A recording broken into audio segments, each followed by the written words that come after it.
Yo, what's happening, everybody? I appreciate you checking in. We got a late night version for you. A late night version on a Wednesday. We couldn't rock on Tuesday a little bit.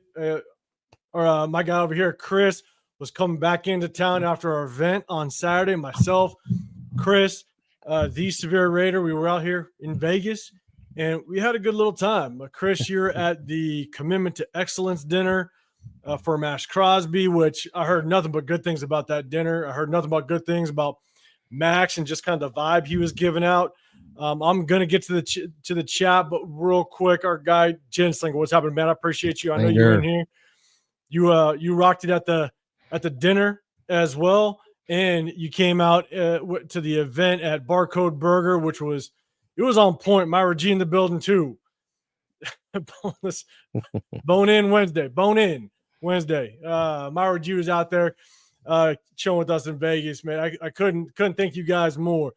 You know, just coming out, supporting it, and doing our thing. Severe's going to be with us in just a second, but we're kind of hitting you with a little bit of a late night live. We're going to talk about Matthew Stafford.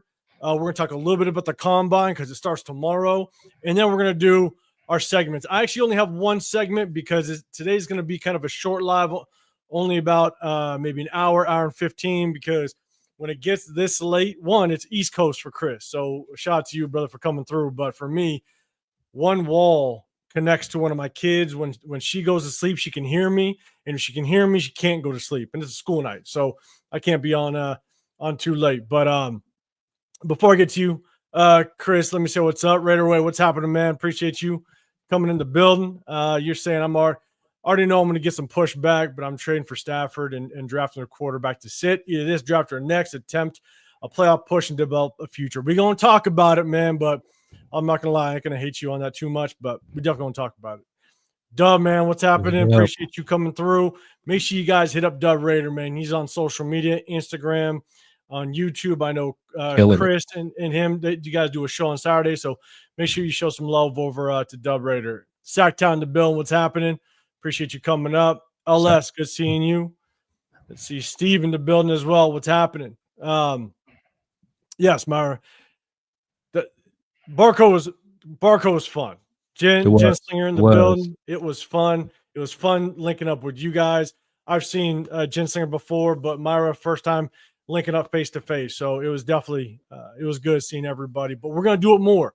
Without question, we're going to do it more. Crazy thing is I talked to Cody, the owner, and he was basically saying it was one of the best Raider get-togethers he's seen since doing it at his place. And so he's excited for more Raider meetups in the future. Manny Dumlab, what's happening? I appreciate you coming through. But Chris, man, you back. You recovered a little bit. How you feeling? Feeling good now. Just trying to get my voice back, but had a great time. Had a great time, man, hanging with you, man. That was, my second time kind of kicking it with you. I kick it with Myra Jeezy a couple times a year, so that's always my dog. Jen Slinger, man, very solid guy, man. Had a chance to kick it with him the night at the dinner. Very solid guy. Was able to have a couple drinks with him that next day as well. So I enjoy that, man. That's what it's about, man. It's definitely, about, I can't lie. I don't like everybody in the nation. But the ones that I do like and I meet and vibe with, man, that was just something good, man. Just some other people that was there is Raider Allegiance, Lunatic Raider. Yes, he was Lunatic, there. 100%. Yeah, man, real cool dude, man. I mean, so it was just a lot of guys there, man, that that we just had a good time with, talk Raider ball, fellowshipped, and had a lot of drinks. A lot of drinks, not just that Barcode. A lot went down afterwards. Right. A lot went down afterwards. Right. Yeah, man. More people rolling in. Yeah, what's happening? I appreciate you coming through. Castro in the building as well. What's happening? Yeah, Cody for president. If you guys do come in for games or what have you, make sure you guys hit a Barcode Burger. Check Cody out. Yeah, he did it right for us. I'll be honest. I was being real with him. I was basically saying, look, I don't know what the turnout's going to be. It's going to be our first one. But it actually turned out real good. It turned out legit. So I got no complaints about that meetup 100% in the off season. But real quick, Chris, touch on that dinner because you went to the dinner. I know shout out to Leo. He went to the dinner as well. Man, what was your feeling? What was your vibe at that dinner? Yeah, man. So dinner was real cool, man. When we walked up, when we got there, there was a little bit of line. There was like 2 entrances. There was one like kind of VIP, and then one, for the regular folk like us. But as we were kind of walking, literally the first person that I saw was Lincoln Kennedy. He was just kind of out there, smoking a cigar, just cool, man. So that was that when we first came in. And then when you walked in, they had the group of the Raiderettes there to take pictures with the Raiderettes. And my favorite Raiderette was there, man. The light skinned one with the curly hair. I don't know. I always see her on the field. I always see her on the field and wave at her, and I think she's waving back at me, but I don't think. Of course she is. Yeah, you're right. You're right. She was. She's always looking in your direction. You know what I'm saying? There, exactly. Good point. Thank you. But no, so that was cool. They had a silent auction that was pretty entertaining, some good stuff. And again, Max was in there, and Max was just easily accessible, man. You literally just walk up to him. I mean, the guy, I felt bad for him because there's times that he was trying to eat or getting ready to eat, but he was just taking pictures with everybody. Whoever came up to him, he's shaking hands, signing autographs. I mean, just so down to earth, man.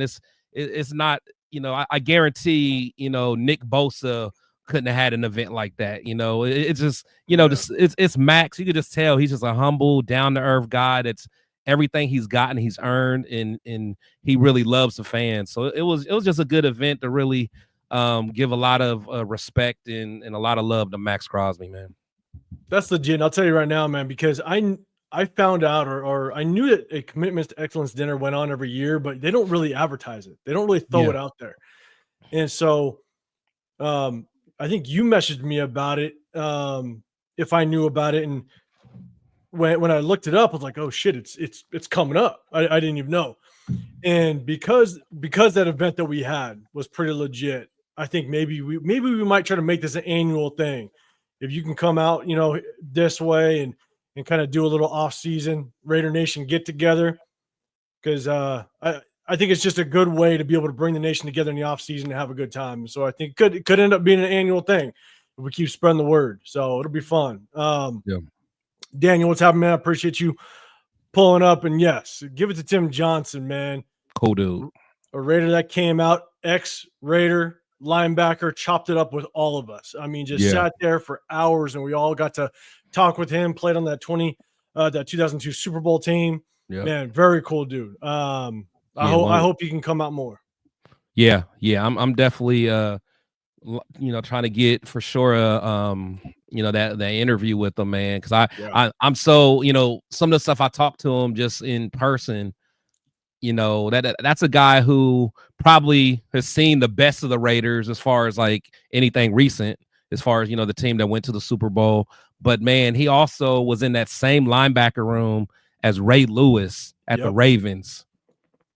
That's you don't meet too many people that can tell you that experience, man. So I just want to hear more about stuff like that and just the olden days when we were still pretty good, and so it'll be interesting.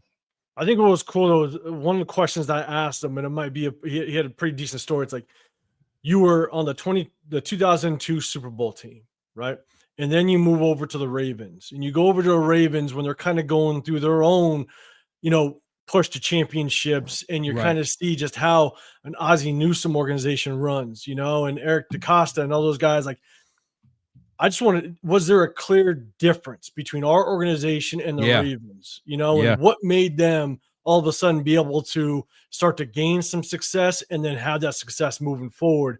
Were there differences between the organizations? Because that's some of the things that some people don't really get a lot of insight on, is really what's happening in the background with organizations and what makes one successful and not. And so, yeah, definitely a good guy to talk to, man. It would be good as hell to be able to get that interview with them. But good people.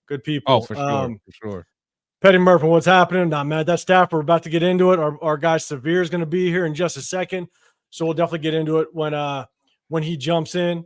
Jack Ken in the building. What's going on? Maybe get to you. Yeah, what's happening, Jack? Appreciate you coming through. Let's see. M Easy, what's good? Ozzie Newsome was different. Yes, he was. Oh, he was a dog. He was a dog. Absolutely. He was a dog. But so let's do this. All right. We're going to start talking about Matthew Stafford. We're going to let Severe come in. He says he's going to come in here very shortly. But obviously, there's a ton of news. Before we get into whether or not we want him to come over, I know people are already starting to talk about it. Here's a big question. There's rumors that have come out that Tom Brady, Matthew Stafford, some way, somehow linked up in Minnesota. There was some sort of meeting. Some reporters are saying that it was a set meeting. Some reporters are saying that they just coincidentally met up in Minnesota. Montana, wasn't it? Or Montana. Was it? Yeah, Montana. My bad. Yeah. That's the question. Do you think they coincidentally just found each other in Montana? I just don't know how coincident that can be, that you just both randomly walked up in Montana and saw each other. That just doesn't make any sense to me. No, especially when you're talking about, during the time of the combine, it's just, yeah, it's hard to believe. But if you think about it, I mean, Stafford seems like a guy that Brady would be interested in, at the end of the day. You were about to say a Montana kind of guy. I don't know where you're going with that. Yeah.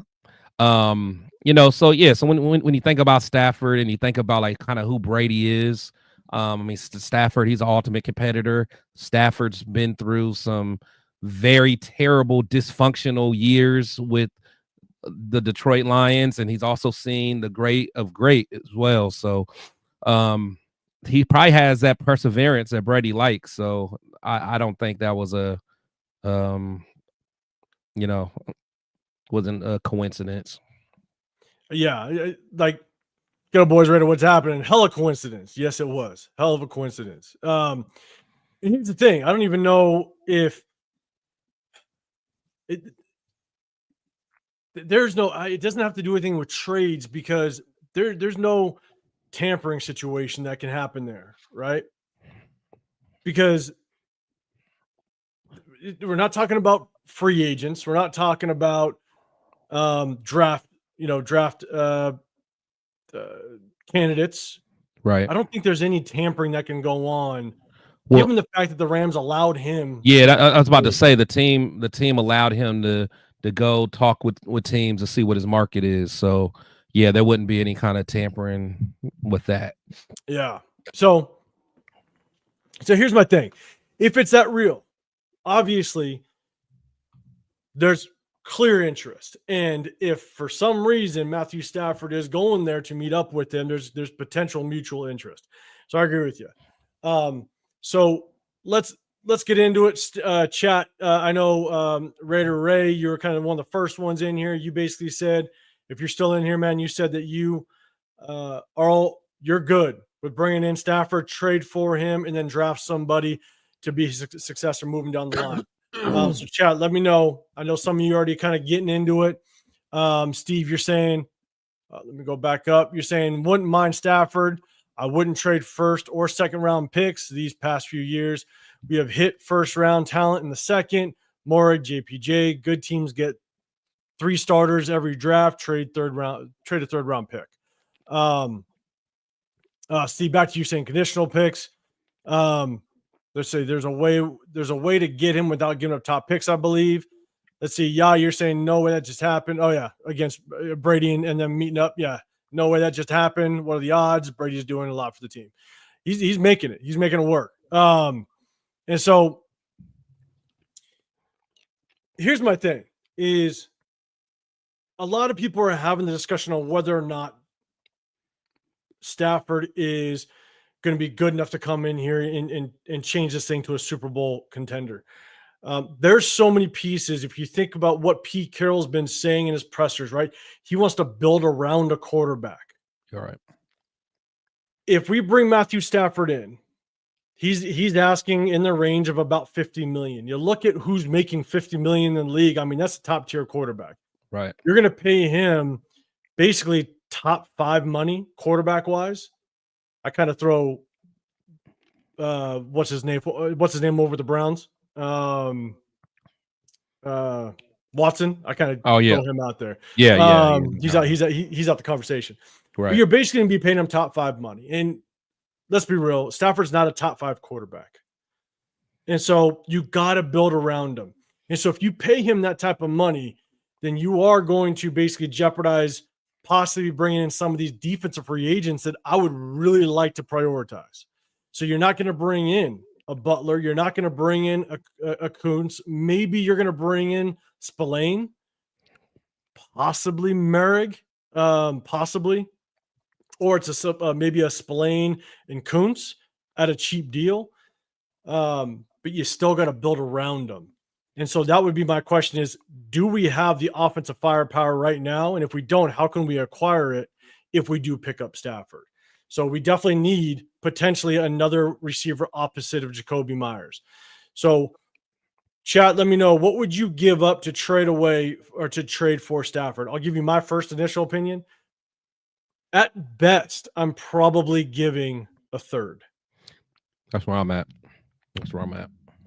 We have 2 number 3s. We have 2 third-round draft picks. I'm willing to give away 1/3 for Stafford. Everybody's saying that the Rams are asking for a number 1. Well, it's like trying to sell a car, right? You know your cars were 20, but you didn't ask 25. Yeah. You know what I'm saying? And so dude's 37 years old. Come on. Let's keep it real. Exactly. And the thing is that even if you take on his contract, you could potentially rework his contract. You give him a decent amount this year, but then the next year, because the salary cap is going to increase, they're saying by damn near 7-8% that salary cap is going to increase. You're going to have more money next year, right? And you could be able to restructure his contract a little bit to possibly get him at a little bit better deal in year 2, because I'd only sign him for a 2-year contract. He is without question our bridge quarterback. Right. And so, Chris, you're thinking you'd basically give up a third at best? Yeah, that's kind of where I'm at. I think the third, it would make sense. It would still allow us to have some flexibility to get him potentially some more weapons. And then also, figure out what we're going to do in the future. The thing with him, I think he is a guy who would be a good mentor for a young quarterback. I think he will show a guy how to be a pro. I think he understands. He only has, a couple more years left. He has a Super Bowl already. He's had those big contracts already. I think just kind of going out, walking into the sunset, making a good impact is, kind of what he's going to get at this point in his career. But I'm not, I don't want to risk, not being able to sign some of our key homegrown guys, like the Morrigs and again, I know someone said, Kuntz is replaceable. He, you could say he's replaceable, but I think this is going to be a very good opportunity for us to get him for a cheap. I mean, he's coming off of that surgery. I would hope he's not going to ask for crazy money. I mean, we'll see, but I mean, coming off of that type of injury, and it's not like he had a crazy year where a whole lot of teams know about him, so we'll see, but I'm willing to give Stafford a shot, but I'm not going to give up, everything, the future for him. Because the future it's temporary. It's just a 2-year future. And the thing is that, yes, he instantly allows us to be competitive. He's going to be the second best quarterback in our division, in my opinion. And so if he ends up being, maybe. I got you. I put him on top of Herbert just because of just the track record and what he's able to do. He took him to the playoffs this year. He can still work his way in the league, but he instantly makes us a playoff quarterback, but that's about it at this point. It remains to be seen if he can be that guy again to kind of take you to the promised land. So that it's basically a bridge quarterback. He may not take you to the Super Bowl, but hopefully he kind of starts to get you in that on that path. And hopefully we do draft somebody later in this draft. potentially get like I'll be honest, I'm more and more, because we have Chip Kelly, I'm more and more looking at Will Howard. If Chip Kelly thinks Will Howard can be a quarterback in this league, get Matthew Stafford, let him teach him for 2 years, and Will Howard's your guy. After 2 years, you could potentially extend Will Howard, give him a little bit of extension of a contract after 1 season of playing to see how he does. And then that could be your guy moving forward. That could be possibly a plan if Chip Kelly thinks Will Howard could be the guy. But I'm not big on Will. But Jack Canna, second, fourth, and a fifth. I don't know if I'd give all that up. I don't know if I'd give all that up, especially a second and a fourth. Not sure if I'd do that. Stafford and John Parker, you're saying Rams are going to go for a third. I'm wondering how hard pressed Stafford is talking to the Rams, saying you better pay me or I'm not playing. I don't know how hard pressed he is on this, because I think the Rams might be saying, "Hey, we're going to fill out the market and we're going to prove to you you're not worth that much." Oh yeah, honestly, when teams say that's what they're saying. They're like, "Okay, don't take our word for it. Go ahead and ask the Raiders how much they think you're worth." Exactly. Now, here's my thing. It's a very humbling experience, I've heard, for the players. So we'll see. Because you got to look at what the Rams' plan is at the same time. And the Rams, they're picking, I think, number 26, I believe. And so they got to be in the high 20s because they made the playoffs. Right. So I think they're picking 26. So here's the thing: is if they move on, they're right in that range of Jackson Dart. They could let him walk, and they could potentially pick up Jackson Dart late in the first. Now, they're trying to throw the smoke out there that Jimmy Garoppolo is their guy. They're okay with starting Jimmy Garoppolo. I don't know who would be okay with starting Jimmy Garoppolo at this point. But what are your thoughts as if it was a third and we ship over Gardner Minshew? I wonder if what's-his-face thinks he could do something with Gardner Minshew.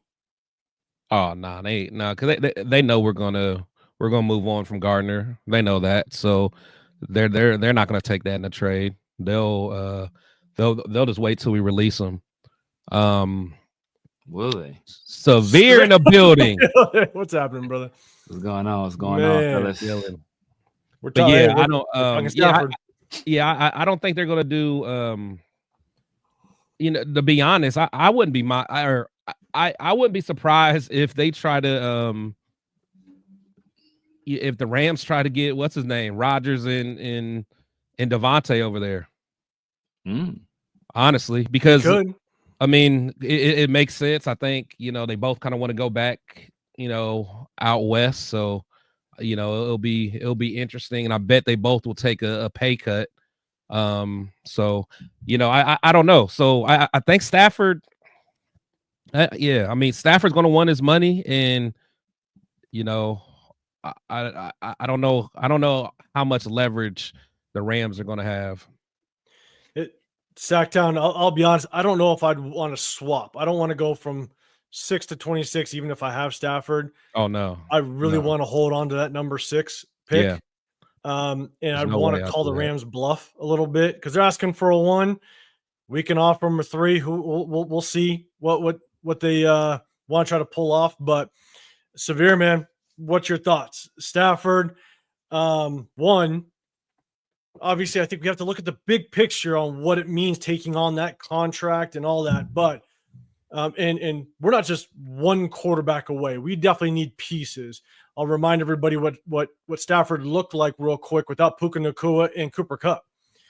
They ran 4 or 5 games with only scoring 1 touchdown in the first half without Cooper Kupp or Puka Nacua on the field. I mean, Stafford did not look very good.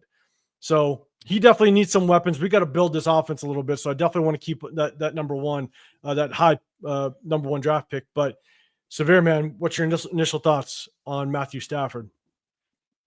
Yeah, man, it's the fact that you have to not only trade a draft pick for him, even if it is a third, which I'm not, even that's too rich for my blood.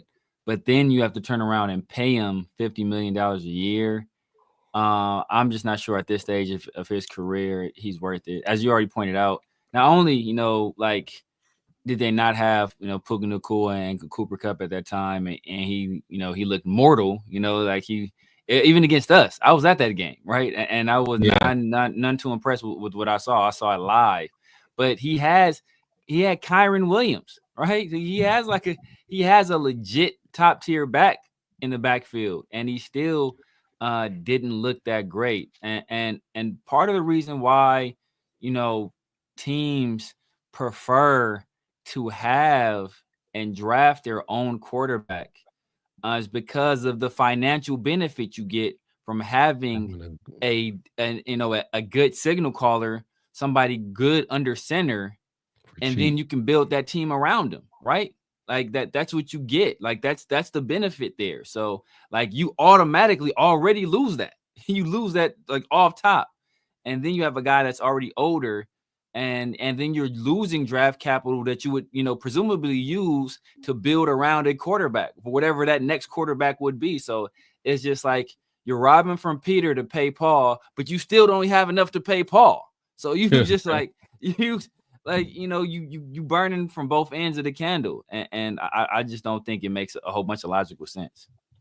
I think that's, and I brought up a little bit earlier, is if you trade for him, Stafford's able to maybe restructure his contract a little bit because he's got 2 years left on that contract. Maybe you do give him what he wants this year, next year, because that salary cap is going to increase. Maybe you try to play around with that second year. But also, I'd wonder if Max, because they're all talking about restructuring Max's contract, right? Give him some more guaranteed money. I wonder if Max would be able to move his contract in a way that if you now bring over a Matthew Stafford and Max thinks that now this is the winning culture, now we are going for it now, not in 2-3 years, but we're going to go after this now. Maybe Max works his contract a little bit to where it does give us a little more money this year to give Matthew Stafford a little bit more of a bag. But there's also rumors that Christian Wilkins is potentially open to restructuring his contract. Now, I just saw a report that said it. I don't know if that's true or not. But if you bring in a guy like Matthew Stafford, the question is would there be players more willing to kind of restructure or be able to, free up some money this year to bring some more assets in? That's all I'm saying. Ken, you're saying, no, I didn't read it right. Okay.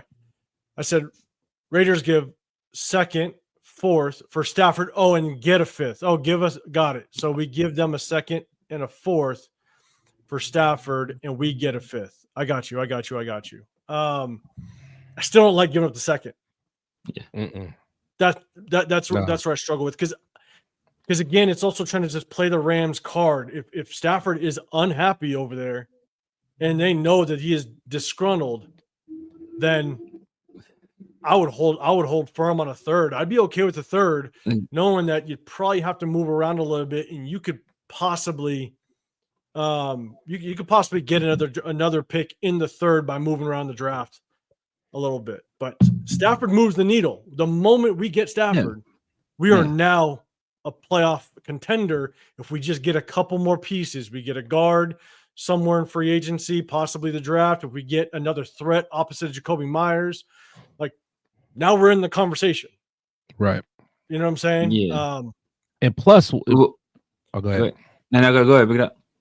No, I was saying plus, again, the whole Chip Kelly effect. Now, you think about what, how Stafford, his career just kind of catapulted once he got with the real play caller, over there with McVay.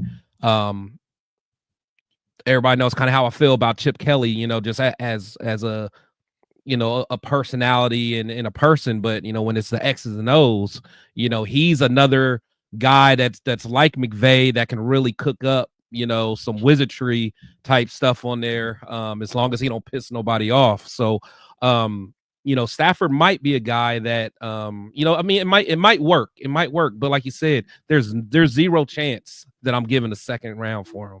Not at age 37. I'm just not doing it. So it's and what people aren't factoring in is that, first of all, like Matthew Stafford would have to want to come here, and then he wants to get paid. So like people are, he's like, you're You know, it's like, well, that's he wants to get paid. Like that's Yeah. the reason he's wanting to leave the Rams is because he wants to get paid. So it's not like he's going to come here, but all right, like all those contract demands I made with that better team and that, you know, and that great play caller that won me a Super Bowl with Right. that young defense that's up and coming. Forget about all that now because I'm in Las Vegas. Like, no, he wants to get Yeah. paid.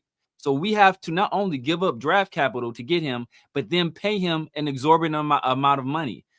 And I'm just not something I'm willing to do. Like part of that trade, whatever, like people say, oh, you're crazy. You don't want to trade a second for him. You don't want to trade a third for him. Part of the reason why that is a crazy deal was because not only are you giving away that draft capital, but you're also giving away that salary cap space. Part of the reason why Devontae was only worthy of a third-round pick and a conditional second is because he came with a big contract, right? Yep. That was part of it. And they knew that they would have to make a decision on him very soon, whether or not to pay him again. So that's why he was only worth a third. That could have potentially been a second if he reached those high heights in the playoffs or was on one of the all-pro teams. Like when you're trading for Matthew Stafford, not only are you trading for a 37-year-old, but you're trading for a 37-year-old that wants to get paid immediately. So like that, yeah, it has to make sense. In Lawrence, you're saying F the draft picks. You act like we're coming off the playoff, but the thing is that I understand there's a lot of people that are okay with giving away draft picks, but when Matthew Stafford is a very temporary solution that as of right now, at best, he's going to make you possibly he's going to get you to the playoffs. You give away a lot of draft capital, then you basically cripple the potential future, depending on how much you want to give away. I don't know what you're wanting to give away, but you cripple the future because the only way you have continued success is if you build through the draft and you coach with the players. And Matthew Stafford, I'll remind you, he didn't look very good when Cooper Kupp and Puka Nacua are gone. When he didn't have them, that offense was not good at all. One of the worst offenses in the league at the time because within a 4 or 5 game span, they only scored one first half touchdown. And so I'm not willing to give up a bunch of draft capital for someone that is completely temporary. That's a 1, possibly 2-year solution. That's it. And so in that possible solution isn't a guaranteed guy that's going to give us a shot at the Super Bowl. I think he's at best given a shot at the playoffs as of right now because we need more pieces to help him. And we need some of that draft capital to do it. And to Saphir's point, we need some of that salary cap to build around him as well. A top guard, maybe another number 1 threat on the offensive side. We also need a defense opposite him to kind of help him out. And so we have a lot. I guess the only last thing to remember, we still have a lot of free agents we need to re-sign. We have a shit ton. We got some big names: Spillane, Merrick, Kuntz, Caleb Von Chasen. We have guys on the defense side that we may want to, Adam Butler, that we may want to re-sign, and these guys aren't going to come cheap. And so there's still a lot of free agents we need to bring in. So I don't want to give up a bunch of draft capital in order to do so. So I appreciate it. I want to get to some of these chats, and then we're going to do we're only doing one segment because this is going to be a fairly quick show. We're doing the start them, bench them, cut them, because I think we have the most fun with that one. So we'll see if I can piss off Chris this time again. And so 11 interceptions. That's all I'm gonna say.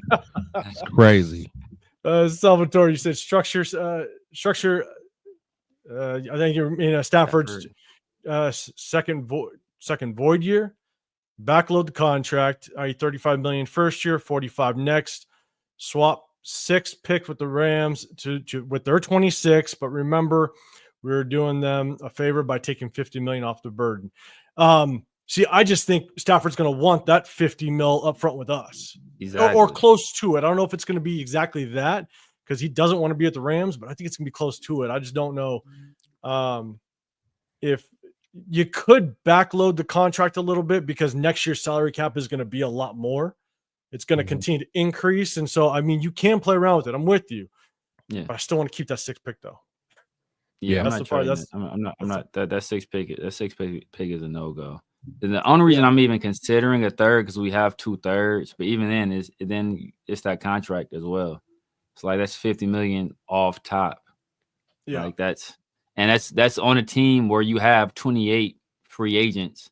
you have to make decisions on, plus your incoming rookie draft class that you're going to have to pay as well. So it's, like I said, Stafford is a good quarterback, but is he going to, are we going to be in position to win a Super Bowl within however the 2 years that we'll have him, or however long that contract is? No, I don't think so. So, the teams that have been winning Super Bowls have been winning Super Bowls with the quarterbacks they drafted for the most part, outside of Tom Brady with the Buccaneers. But Tom Brady with Buccaneers was a completely different situation because that team was already built. Like all they needed was Tom Brady. Yeah. So same with that Rams team when Stafford. They had everything. They had gone to the Super Bowl 2 years prior. Yeah, so, they had an Aaron Donald. They had a Jalen Ramsey. They still had dogs out there. So, yeah, you're right. You're right. So, Lexi, you're saying if we end up trading Stafford, we still need to draft our own homegrown quarterback, Sanders. I'm not a Sanders fan, but I'm with you. A lot of people do like him. We can't keep selling for all these Band-Aid quarterbacks. So, look, I'm with you. I'm okay. If we can get Stafford where it makes sense, and I'm okay with giving up a third. That's fine. I'm okay with if we got to pay him this year, but then – yeah, maybe it is restructure next year. I'm okay with it. But again, it just needs to make sense so that we can build around him. And that's one of the things that Pete Carroll said is build around the quarterback. And so I'm not opposed to Stafford. Not at all. And Lawrence, you're saying 4th and 13. That's why I'm a chair GM. That's what I'm assuming. Yes, 4th and 13. Not armchair. Yes. GM.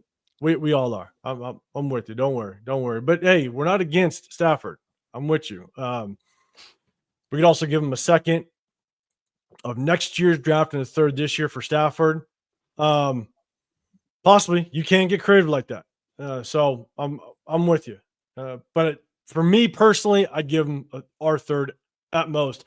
If I'm gonna give him a next year draft pick next year, maybe a third, I'll give him maybe a fourth this year and a third next year. But I like the creativity. We could definitely be right. Jack Cheney, you're saying remember the timetable. I'm with you. Be careful wants to win. That's the Raiders created that timetable by hiring a geriatric for their head coach. Like that's an artificial timetable they created themselves. Like, hey, bro, they hired this man. That was on them. So we're not going to rob from our future to give this dude a few years of glory. If that was the case, then don't hire somebody that's 74 years old. That's just stupid. So if you're trying to, we got to rush the process now because our coach could croak in the next 3. Like, no, F that, bro. Like you put yourself in this dilemma. So now you're gonna rob from the future to try to do something like that's dumb.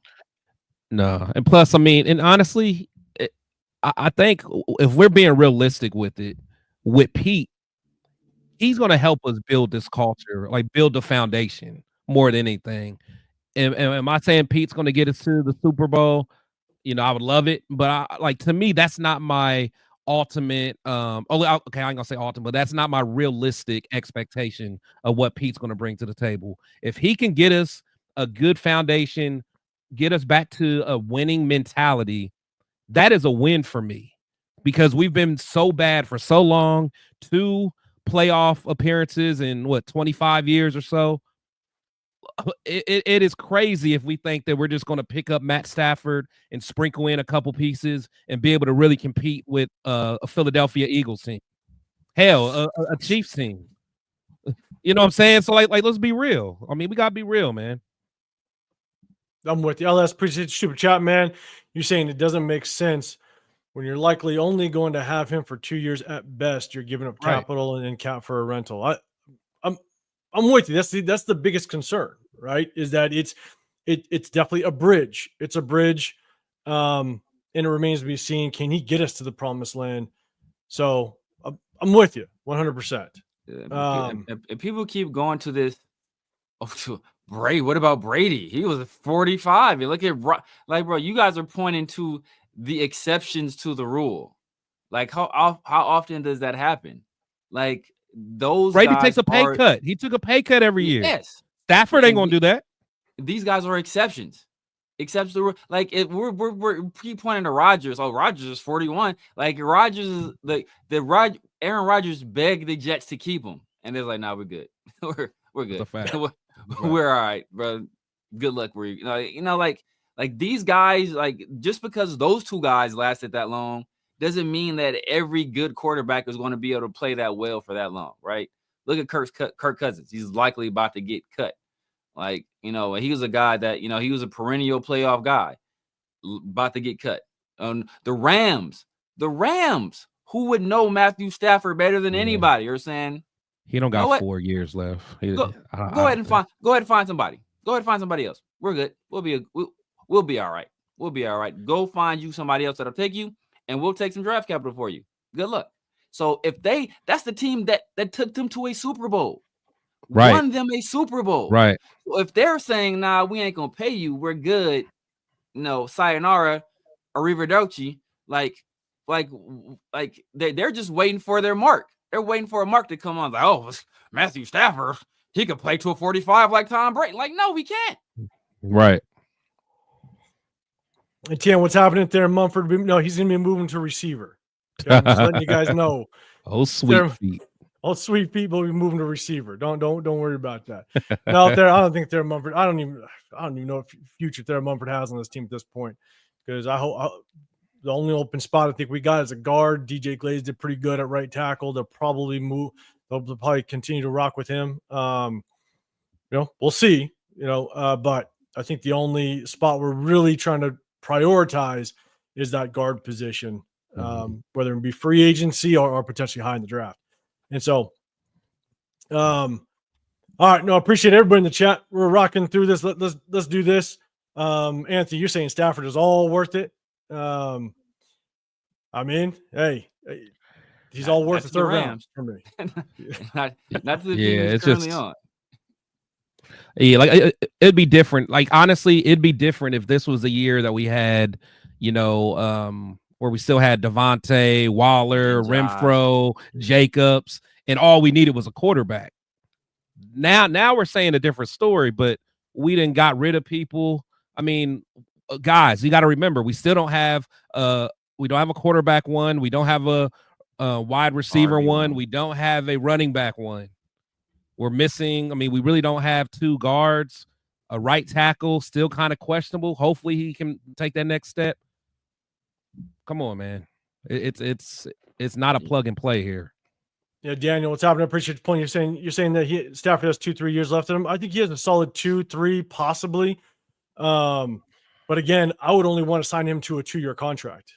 I think he's clearly just a bridge quarterback. I'd sign him for 2 years, and definitely draft his successor this year potentially. That would be obviously depending on how the draft falls. But let's see, Super Sean, what's happening? You're saying we're now tripping off of a 3rd round pick when we've blown 4 first rounders. We got a first round. We got a good one last year. But yeah. No, I don't think we're tripping completely on the 3rd round. All right. I don't think so, unless you're talking to other people.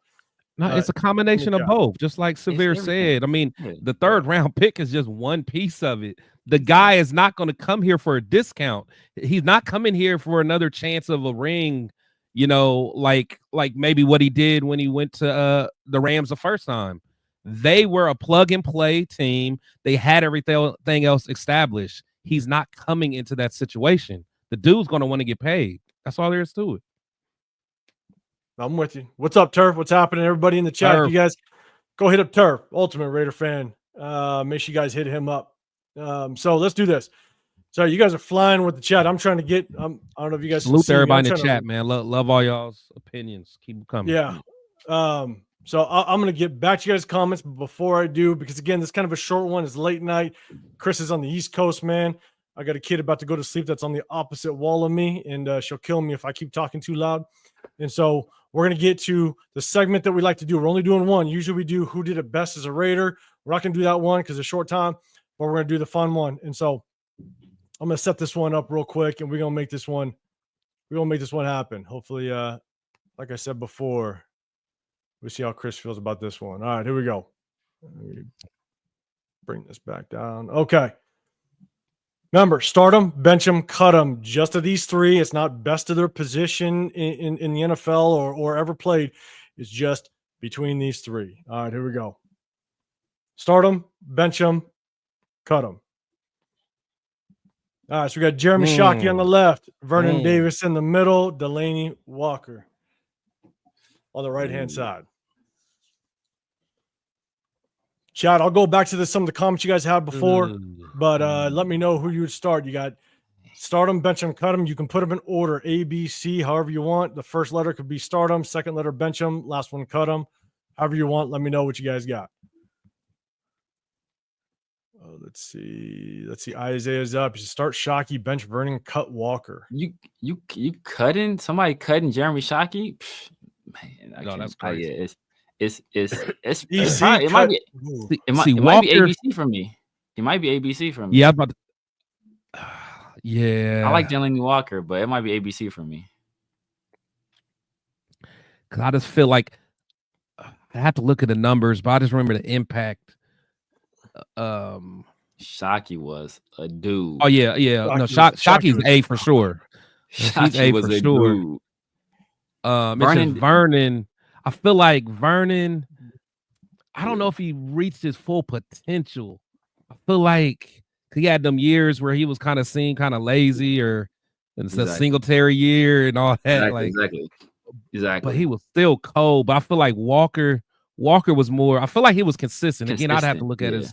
Yeah, it was like he was Mr. Consistent. But as far as explosion and kind of wow factor, yeah, I'm gonna go ABC. I'm gonna go ABC. I'm going ABC. Shockey was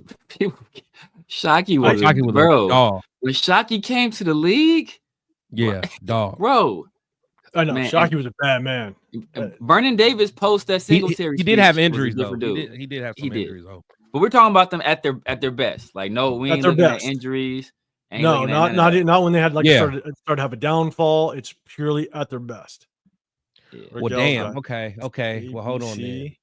See, and this is when I was putting this together. I tried to go back. I didn't go back and look, but I wanted to just to be like, okay, what was Delaney Walker working with?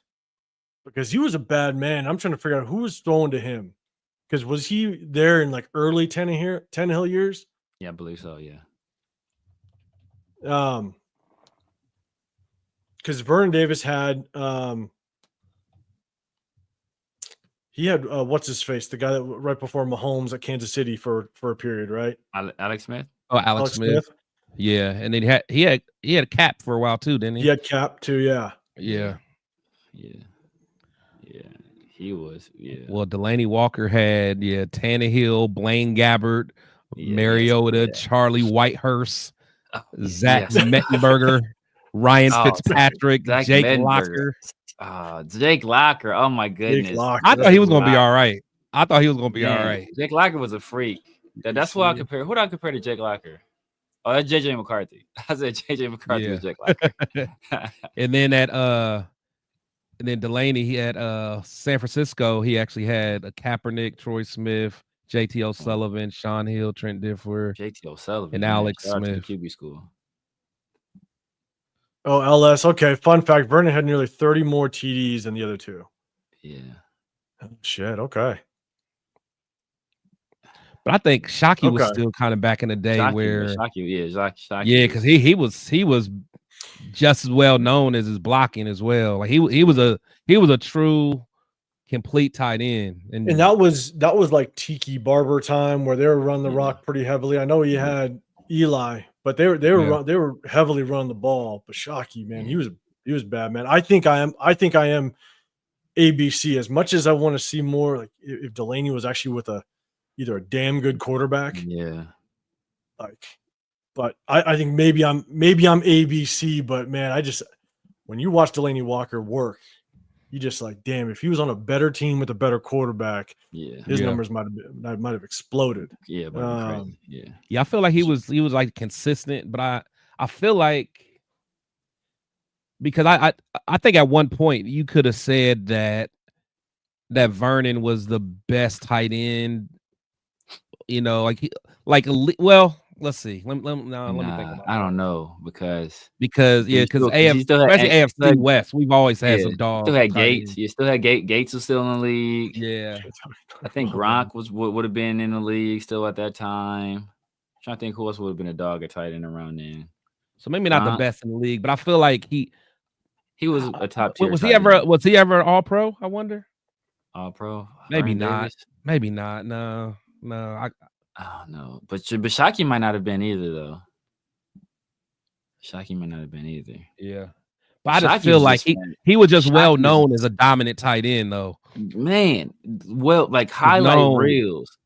Yeah. Highlight reel stuff. And then Vernon was just a matchup. He was a matchup nightmare. Yeah. Because linebackers couldn't keep up because he was fast as hell. Yeah, he ran 4.38. Yeah, something crazy. So he ran a 4.38. That is crazy. What was it? What they call him? The muscle turtle or something like that. Yeah. He was what my man was supposed to be. Kellen Winslow Jr. I thought Kellen Winslow Jr. was gonna be a dog. I thought he was gonna be a monster.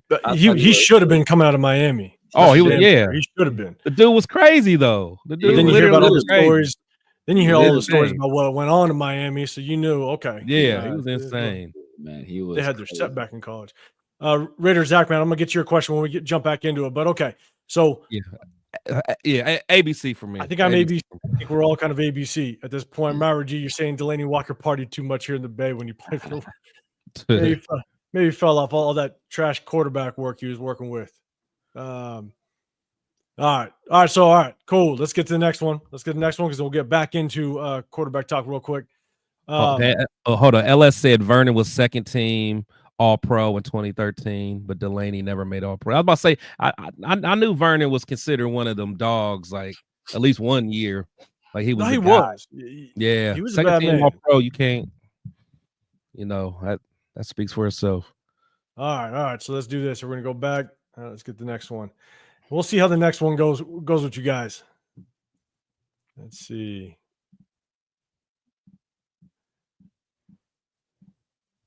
Let me take that off. All right, here we go. This one might be easy, but we'll see. Ooh. Oh yeah, it's kind of it's kind of easy. It could be easy if you put emotions into it, but you got LT on the left, you got Curtis Martin, and then you got Marshall Faulk.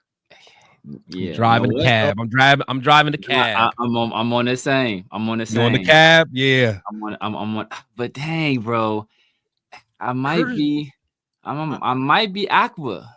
I might be Aqua, bro. Whoa. Nah. LT was Marshall was that dude. He was, but man, remember LT? No, he was cold. Yeah, but Marshall was something different. Like that greatest show on turf. Didn't LT put up 30 touchdowns? Dang, Aqua, man. I might be Aqua, bro.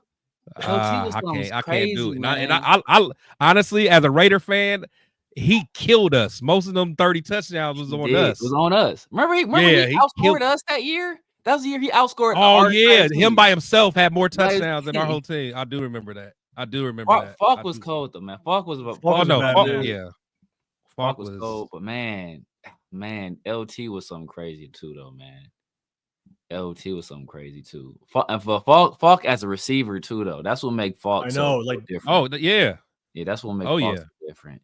Man, that's tough though. I'm probably driving the cab too, but man, it is very close.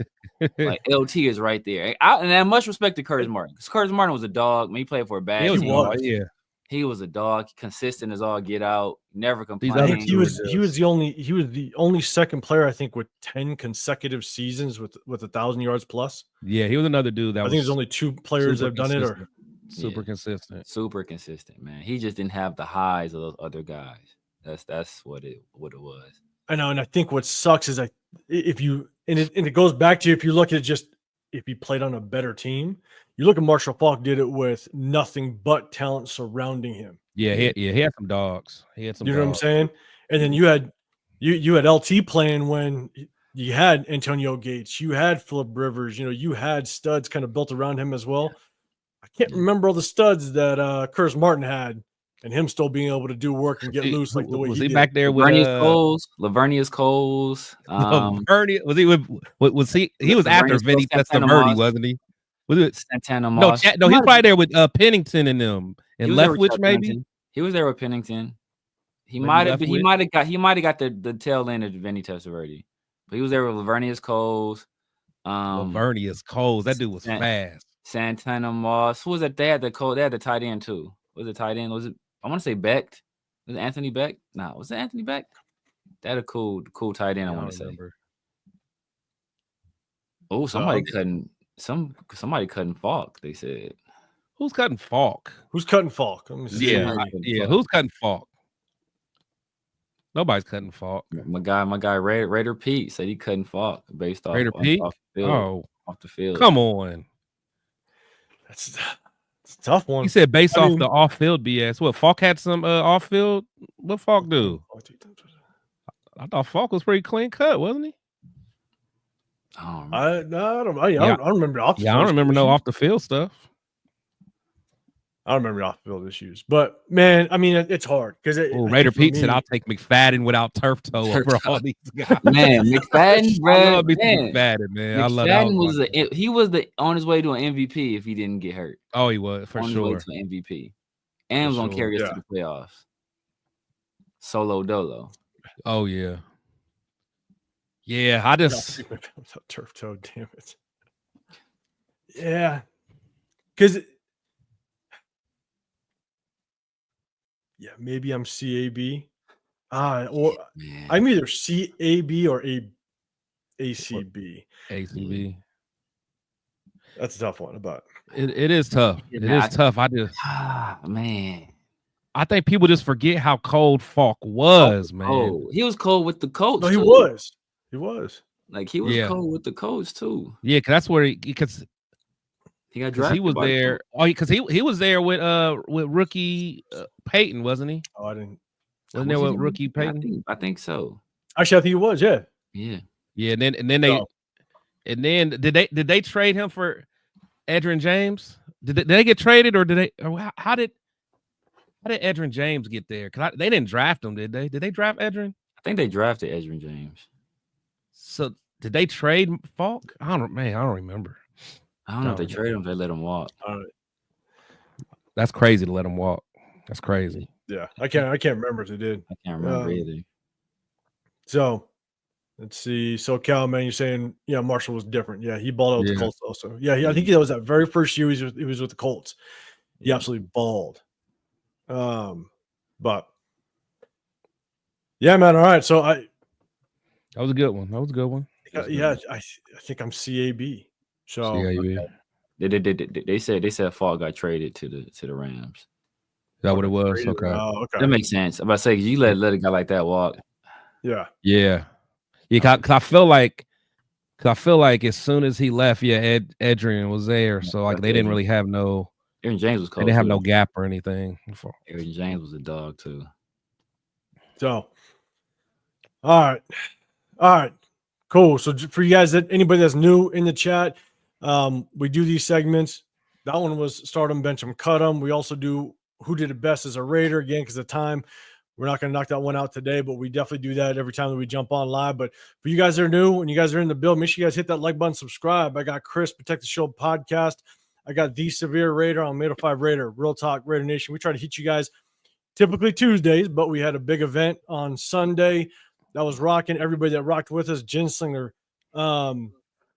Myra G, Raiders for Chris, if you're in here. I'm not sure if you're in here. I mean, you guys, Lunatic Raider, Raiders Resistance, you guys rocked with us on Sunday, man. It was a great time. We appreciate you. We're going to try to do more things in the Vegas area, get together and have fun. So hit us up on social media, all the handles, if you guys are in the Vegas area, because then you guys can rock with us when we do put on more events. So it was cool, man. Definitely enjoyed it, but need a little recovery time. So we're hitting you guys on a Wednesday night, and then we hit you guys literally. Typically Tuesdays we'll hit you and Sundays, so just so you guys know. So I'm going to go right back up to where was it? Bang. Raider Zach. I promise you I'd go back to it. So I got about 5 minutes before my little one starts slamming on the door, telling me to be quiet because my office wall meets up with her bedroom, and it's a school night, so she's about to be yelling at me.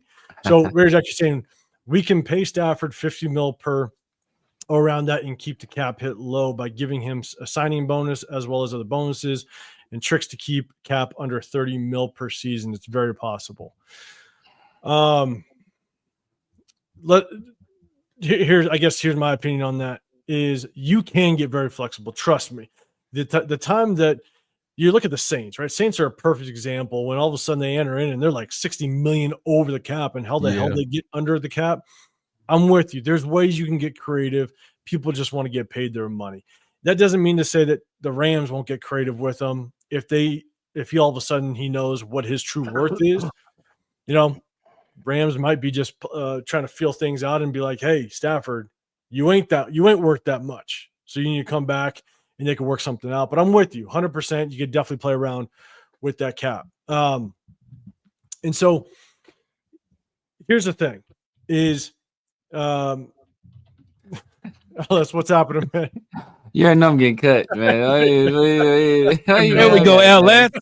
That's what I'm talking about, baby. First team all pro right here. No, Sweet feet 2.0. That's the comment of the night. I like it. Yeah, I know I'm getting cut. I thought 805 would be the starter though. I can't lie. I thought they start 805. Sometimes just hey, the chat don't lie. The chat don't lie. I thought they start 805, man. Hey, I take it. Just because I put the list together, that's all. That's the only reason why. But here's the thing, real quick, and we'll kind of end it with this because, without question, and chat let us know, Stafford is only going to be basically a bridge quarterback. How far he can take us remains to be seen if we do bring him on. But if we do need to get another quarterback, which I think we will, and we have to, question is do we get that quarterback at the number 6 spot, or do we potentially wait later in the rounds to pick up somebody else? So Severe, I'll throw it to you first. One, would you pick up another quarterback if we did get Matthew Stafford? And who are you liking in this draft? So if we pick up Matthew Stafford, it still depends on what we give up for him. Assuming it's like a 3rd round pick. You go a little bit younger. Dart is a young guy. I think he's 21. I think Cal McCord, I think is fairly young as well. Like that completely takes, I think, Tyler Shuck to completely off the board. He's a little bit older. Some of the other guys are a little bit like Will Howard. I think he's a little bit older as well. So Curtis Work for sure is a little bit older. So you go young, Jackson Dart, Cal McCord, I think are 2 guys, second, 3rd round guys. Or maybe you take a pass on the QB completely this year. If you're giving up draft capital, for Matthew Stafford, then you're saying you're trying to win now. So all of your resources should go toward building the best team around the quarterback that you just gave up a draft pick for and are paying $50 million a year for, right? So you probably don't draft a guy this year. You maybe wait until next year, and maybe you use a 1st round pick or a 2nd round pick on a guy next year, because Matthew Stafford, that's an obvious win now move. It is 100%. Chris, what's your thoughts, man? If we do get Stafford, and let's keep it real, maybe we do give up a 3rd for Stafford. I think that's a realistic scenario. I don't see a world where we give up a number 1. I'd be shocked if we give up a number 2. I think number 3 is a realistic scenario, so we'll kind of rock with that for now. We're going to disagree, but we'll rock with that. Would you still prioritize a quarterback, and if so, who you liking in this year's draft? Yeah, I mean, to be honest, I'm not gonna prioritize a quarterback at that point. Because we're putting some real capital into Stafford. So what I'm gonna need to focus on is giving him the weapons that I know he's gonna need. He's not a mobile guy, so we're still gonna have to take care of this line. Like some of the issues that we complained about with AOC. I mean, Stafford is the same type of athlete, so we're gonna have to get that line together. We're going to have to figure out a run game. Because he still kind of needs that. Chip Kelly's going to want that. Got to give him some more targets to throw to. So, I might, I know people are talking about like Zach Wilson. I'm not interested in that at all. If we went that route, like I'd rather give another guy, and he hasn't really shown it yet, but deep down inside, I still think Drew Lock can play a little bit. I know they want to be like as far as arm down inside, Chris. That's real deep. Man, it's something about Drew, man. I feel like if he got in the right situation, he could be okay. But I would take him over Zach Wilson all day. So people keep talking about that. I don't want no parts of Zach Wilson.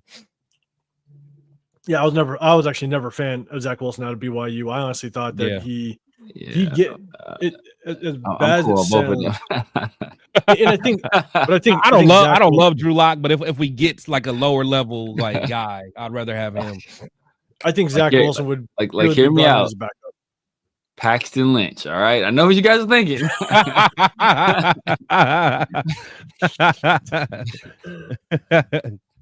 Oh man, SoCal, yes. Hey, quarterback, Chris at tight end, severe receiver. I mean, I could throw the rock. I can't throw the emergency rock. Quarterback. He was an emergency quarterback. I was the emergency quarterback. Don't make me take off the gloves. That's all I gotta say. I'll put the defensive gloves away for a second. Hey, we putting Chris at 3 technique, man. You seen this man speak? Yeah, I'm about to say SoCal, man. Salute to you, man. But you may not know how tall I am. I don't know how much. I don't know how good at tight end I'd be. I'd win no jump balls. Chris, don't worry. I got. Hey, but I can put it through. Don't you worry. I'll find you. You. Okay, I'm just saying. Don't worry. Right. I can hit you. Don't worry. I'll hit that seam real quick. All right. So I mean, let's do this for myself. If we do acquire Stafford, I'm without question getting a quarterback somewhere in that 4th round. If a Will Howard is there, and again, this is all predicated off of if Chip Kelly actually likes Will Howard, I'd be cool with that. The Louisville quarterback. The hell's that kid's name? The Louisville quarterback. Louisville. God, what is his name?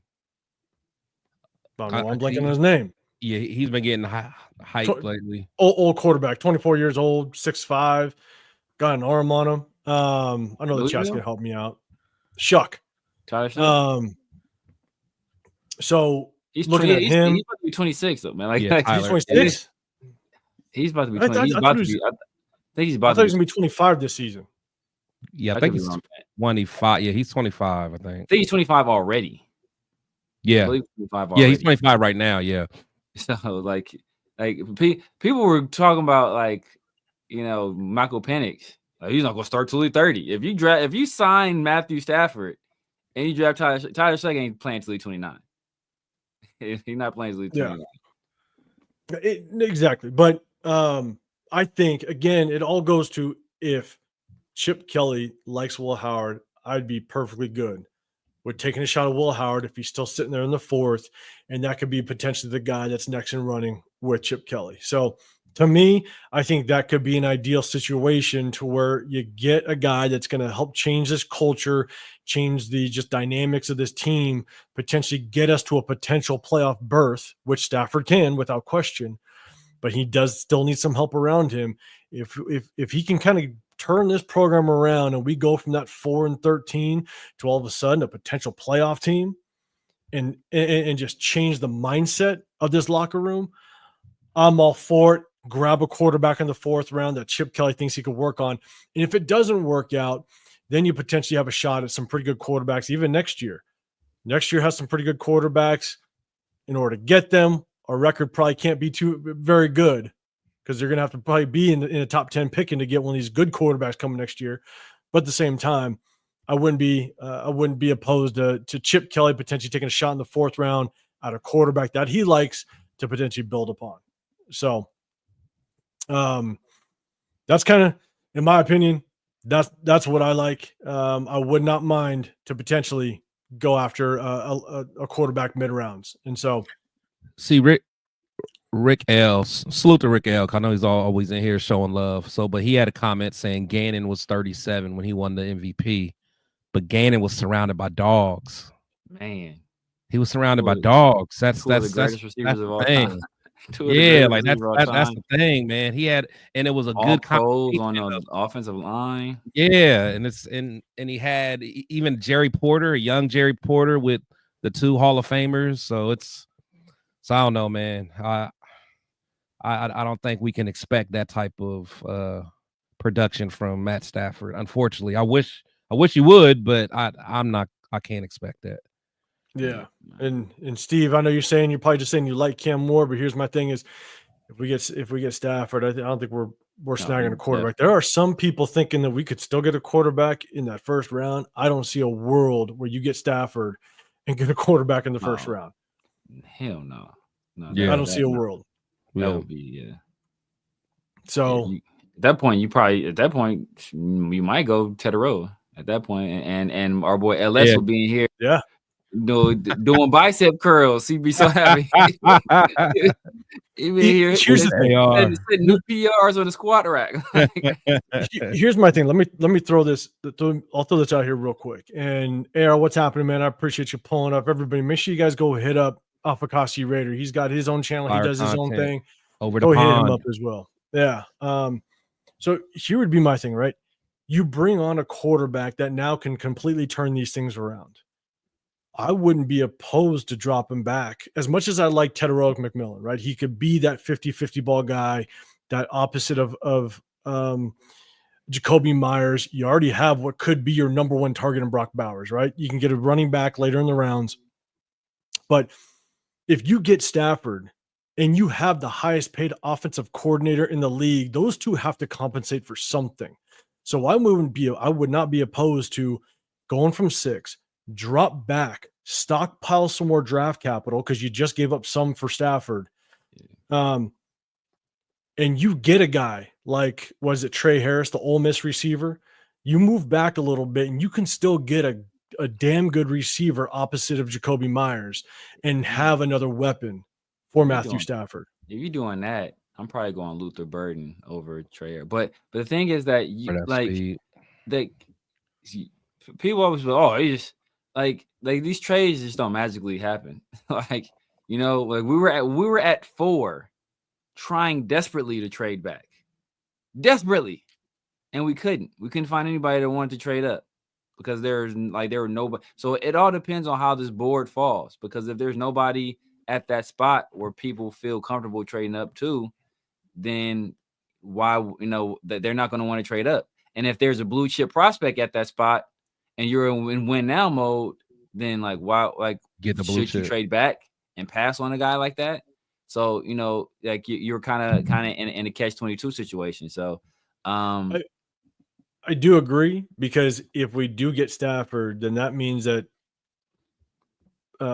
teams will now know we're out of the quarterback sweepstakes. So if someone like Shador, or for some reason one of these quarterbacks, like maybe for some crazy reason Cam Ward drops, I'm just saying hypothetically, then they now know we're out of the running. So they may not trade up with us. They might, but they could still possibly try to jump up in front of the Jets, because who knows, the Jets might want to snag one of these quarterbacks sitting there. So I agree with you. It's kind of hypothetical, but that's kind of what I'm throwing out there. Is if you do get it Stafford, then I'd be willing to trade back if that opportunity was there to kind of stay kind of in that 12, 13, 14 range, where you still have the opportunity to get a top receiver, surround Stafford with more weapons, get a free agent, right?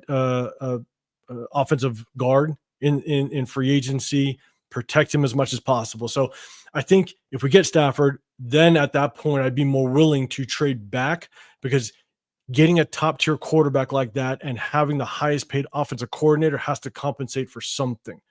You got to be able to think that those guys can work with some pieces, that you don't have to get the top guy right away. Drop back, stockpile some more picks, and kind of build not only for this year, but build on the future as well. And so I'm just kind of throwing that out there. But Severe, I agree with you. It's only assuming that there are teams that are willing to trade up with us. So, but yeah, guys, that's kind of it. I know I'm pressing my time because I know some little kid that has school tomorrow is going to probably come kick a hole through my wall, tell me to shut up.